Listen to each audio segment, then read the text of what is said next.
There are four parts for today's topic. First is the rules for alignment when using a copy swap. Secondly, I'll briefly talk about quaternion concept in 2D. And then I'll demonstrate how to rotate instances using ROT attribute. And this one is preferred in our case.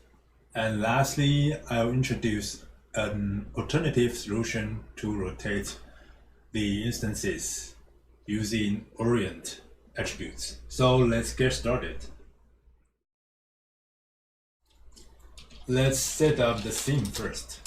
So lay down a copy swap. Let's use copy 2 points and beloved rubber toy and a point at the origin. So let's connect them. And we can see that the rubber toy is actually facing positive Z direction. And we can tell that the copy swap actually takes positive Z as the default alignment axis to align the instance. And then let's open Houdini help card. Search for copying and instancing. This one, point attributes. So here are the attributes that Houdini is looking for when we are using a copy swap. Let's scroll down to the priorities section. Usually we won't use pivot or transform attributes in a regular pop simulation, so we will skip those two. And this paragraph basically states that when it comes to priority, the orient attribute is greater than normal, greater than velocity. And let's take a closer look at the details for some attributes. So the first one is orient, is a quaternion, and it decides the orientation of an instance. And then is the normal attribute. Basically, if there's no orient attribute found, Houdini will use normal as the positive Z axis for the instance. And then also take a look at V. We will use V as the Z positive Z axis when there's no orient or normal attribute shows up. And then here's a very special attribute called rotation. So it's a quaternion as well, and it can add extra rotation to our instance. We will talk about this in more details in the later section. So let's go back to Houdini and test the rules. Create a wrangle. Let's define velocity as negative y. So according to the help card, there's no orient or normal attributes. So Houdini will take v as positive z. So in this case, the rubber toy should be facing down. It did. And then let's add a normal attribute. Let's set it as positive y and see if its priority is higher than velocity. So as we can see, yes, normal is higher than velocity. And lastly, let's create an orient attribute, and it's a quaternion, and the default value is 0001. That means there's won't be any rotation, so the rubber toy will go back to the default state like this. But what if we wanna rotate it? For example, rotate it around the axis by 60 degrees, how can I fill in all those 4 values? Fortunately, there's a function called quaternion in Vex, so let's do it. Let's redefine the orient as quaternion. The first argument is the angles. In this case, it's 60 degrees, but it should be in radians. So we need to convert it using a radians function. Then the second argument is the axis that we want to rotate around. So in this case, it's positive z. Let's take a look. As you can see, it rotates 60 degrees. So actually, we can animate the angle. For example, let's multiply it by frame and make, okay, so let's play it. That's too fast. Let's make it a little bit slower by divided by 4. So basically, we can animate the orient to create spinning effects. But there will be some issues, and we need to fix it if we want to animate orient directly. We will talk about it later. Let's change it back. And now let's talk about quaternion. We will only talk about the concept in 2D, and I think it's a very cool concept. Actually, in 2D, you only need 2 elements, not 4. So it won't be called quaternion, but the concept is similar. It's about complex numbers. A complex number contains 2 parts. So this is the real part, and this is the imaginary part.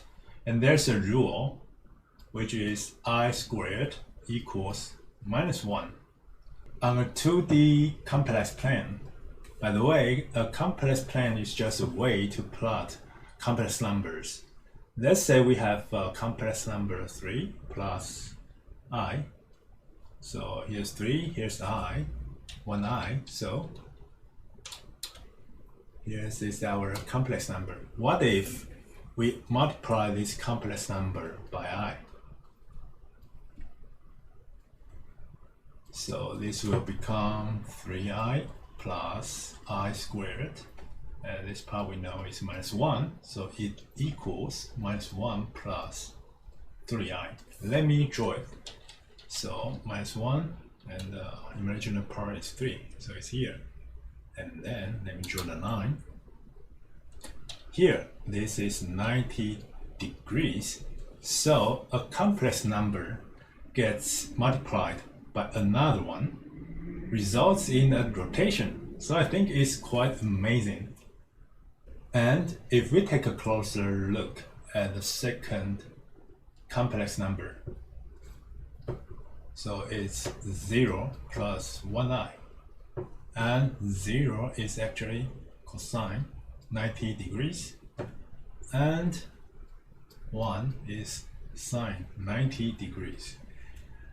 This is the secret behind the scene, and let's try it out by replacing 90 with 60 degrees and see if it works. So 3 plus I multiplied by cosine 60 degrees plus sine 60 degrees I equals 3 cosine 60 plus 3 sine 60i and plus cosine 60i plus sine 60i squared. So let's put the real parts together. Plus this one, we know it's -1. So here it becomes minus sine 60. Then the imaginary part is 3 sine 60 plus cosine 60 degrees I. And let me open my calculator,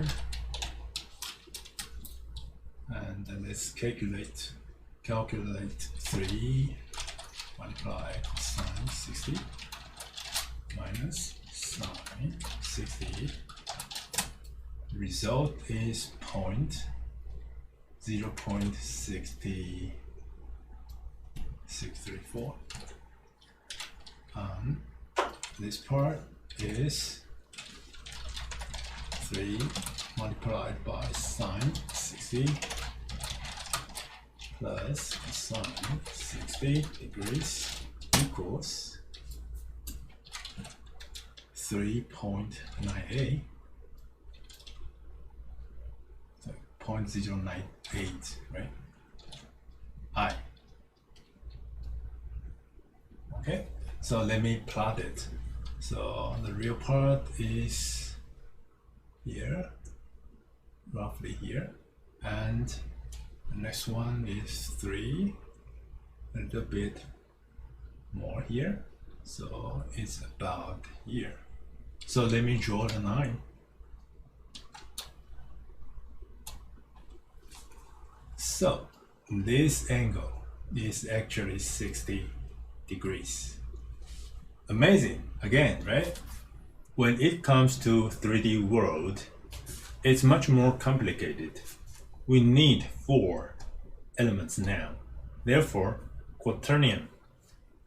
And it's 1 real number and 3 imaginary numbers, I, J, and K.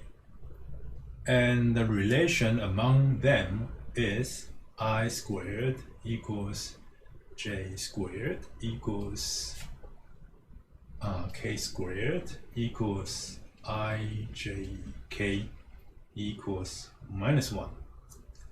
And the rotation factors will change to half of the angle.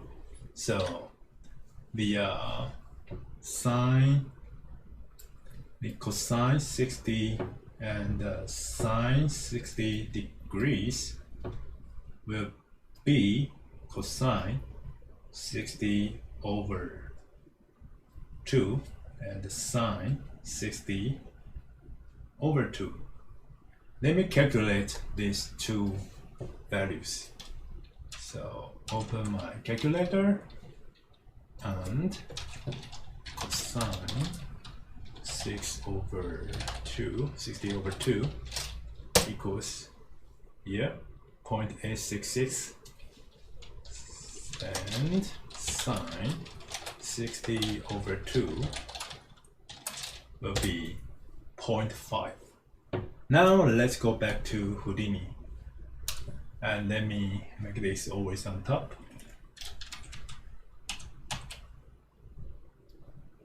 Are you curious about the values of this orient number, the orient attributes?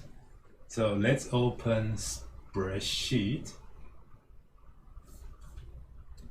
Lo and behold, here 0.5 and here 0.866.